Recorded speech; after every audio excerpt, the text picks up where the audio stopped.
Mesdames, Messieurs, bonjour et bienvenue dans cette session d'information. Voici les titres du journal. On célèbre aujourd'hui la journée mondiale de l'épargne, une journée qui met en avant l'importance d'économiser de l'argent pour s'assurer un meilleur niveau de vie et de fait sécuriser l'économie. Et on parle de cette maladie infectieuse de la dent qui endommage l'émail puis la dentine en formant une cavité, la carie dentaire. Qu'est-ce qui peut la causer et comment en prendre soin? On en parle. Forte expansion du métier d'éleveur d'escargots, une activité à laquelle beaucoup de jeunes s'adonnent, surtout en période de pluie. Comment se porte ce secteur d'activité? Un éleveur d'escargots va nous éclairer.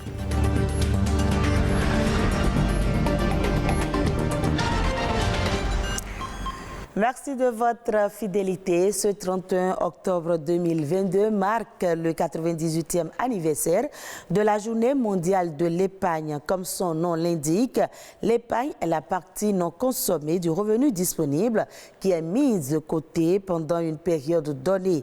En cas de situation de crise, elle permet de faire face à des situations imprévues ou pour financer un projet ou encore préparer sa retraite. Patrick Adiagbodjo nous en parle plus amplement.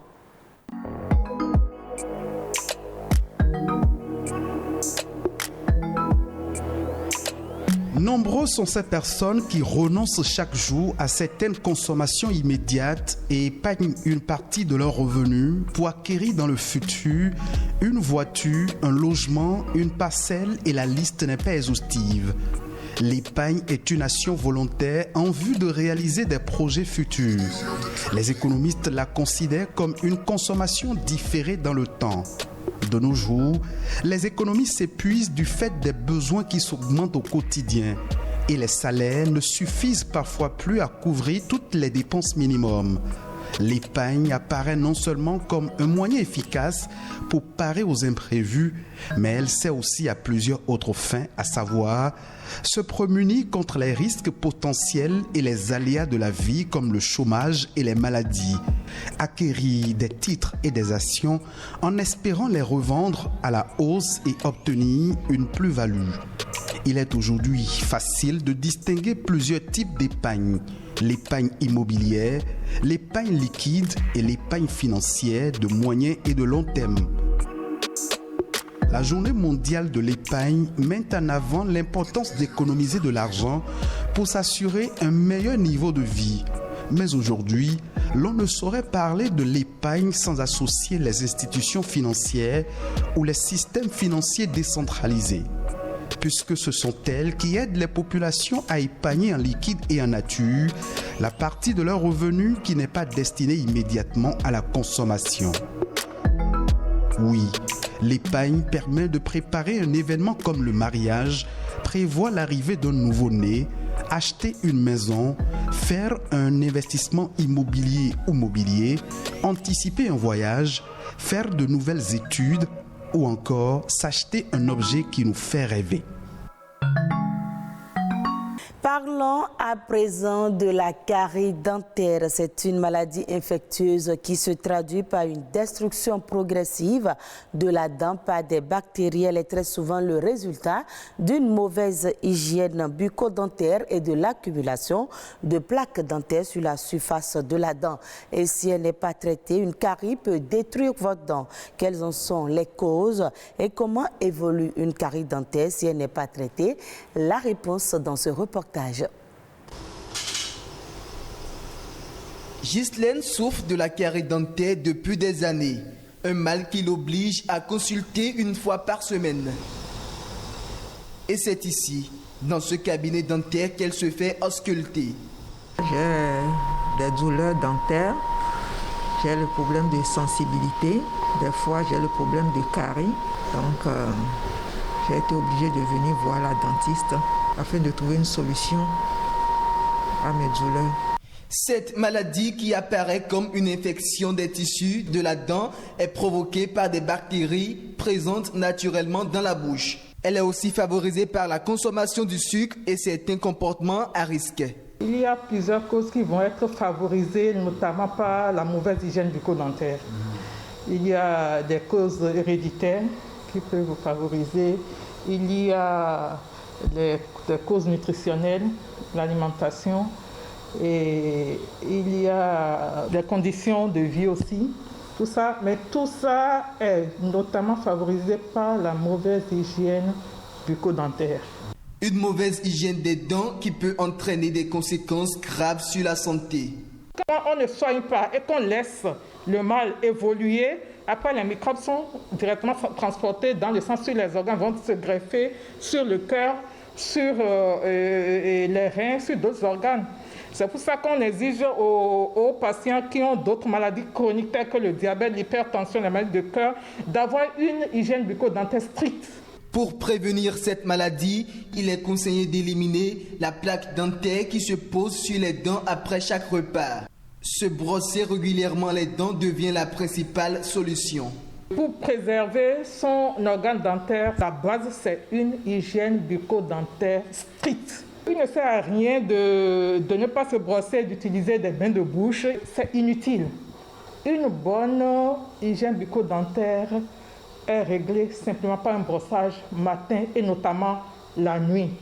Le brossage du soir après le repas est le plus important.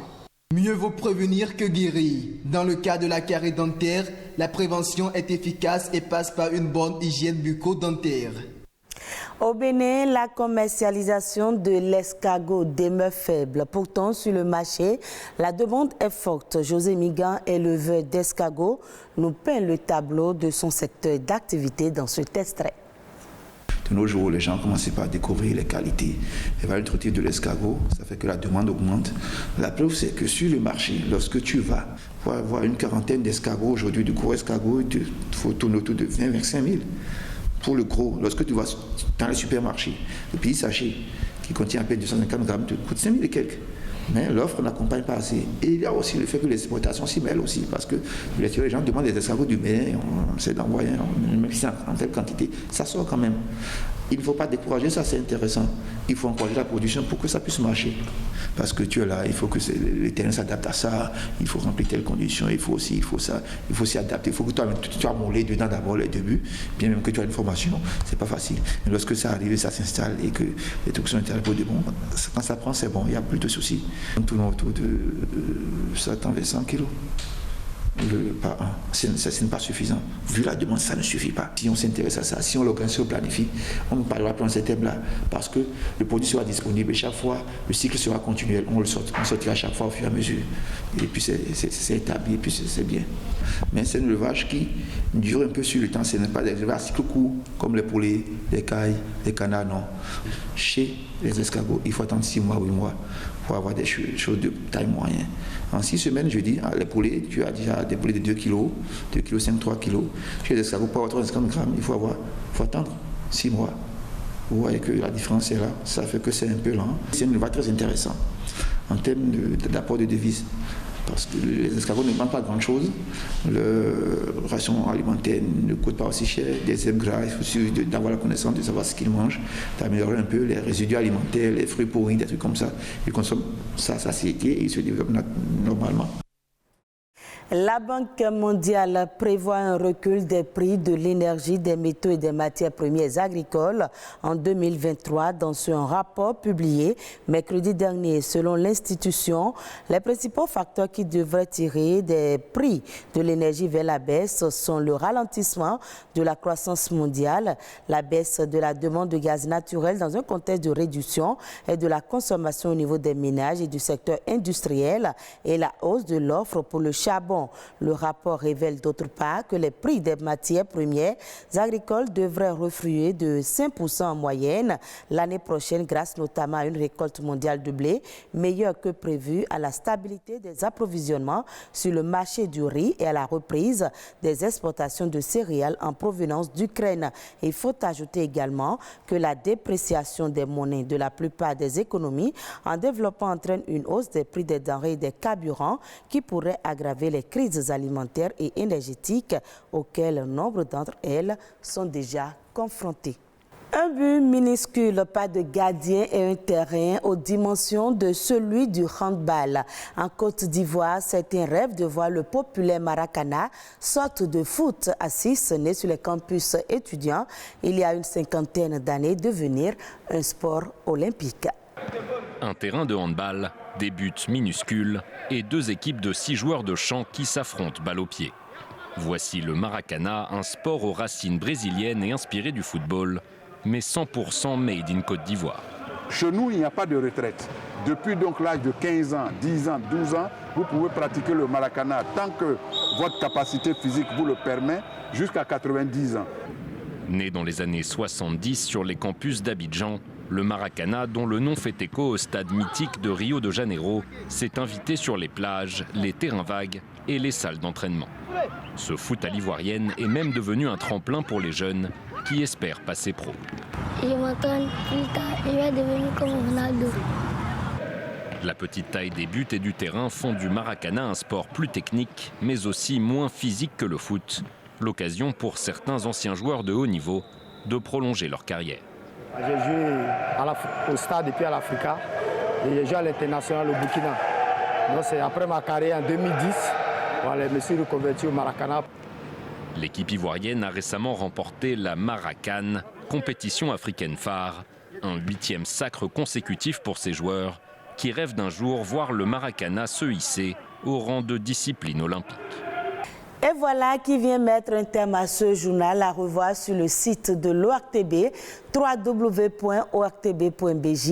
Merci à vous de l'avoir suivi.